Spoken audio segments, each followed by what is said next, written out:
King Solomon's Ecclesiastes, Chapter 3. Everything has its time. Holy Spirit, please guide me.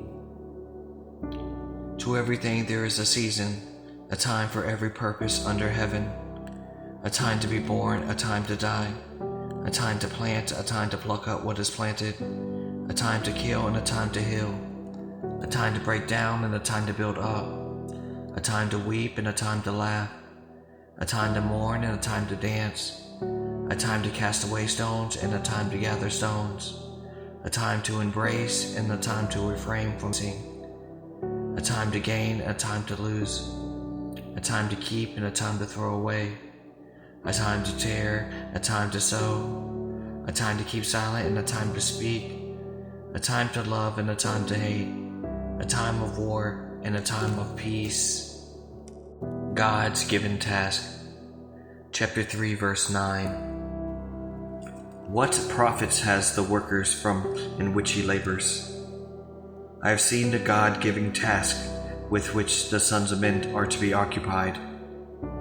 He has made everything beautiful in its time, also eternity in their hearts, except that no one can find out the works that God does from the beginning to end. I know that nothing is better for them than to rejoice and to do good in their lives, and also that every man should eat and drink and enjoy the good of his labors. It is a gift of God. Listen, I know that whatever God does, it shall be forever. Nothing can be added to it and nothing taken from it. God does it that men should fear before him. That which is has already been, and what is to be has already been. And God requires an account of what is past. Injustice seems to prevail.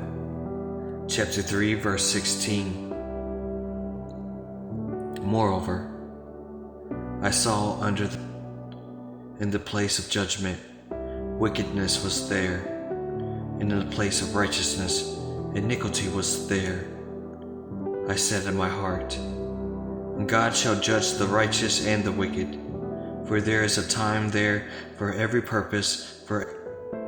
I said in my heart, concerning the conditions of the sons of men, God tests them, that they may see that they themselves are like animals.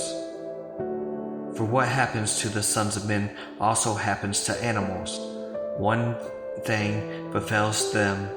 As one dies, so dies the other. Surely they all have one breath. Man has no advantage over animals, for all is vanity. All go to one place, all are from the dust, and all return to dust. Who knows the spirit of the sons of men which goes upwards, and the spirit of animals which goes downwards to the earth? So I perceived that nothing is better than that a man should rejoice in his own work, for that is his heritage. Who can bring him to see what will happen after him?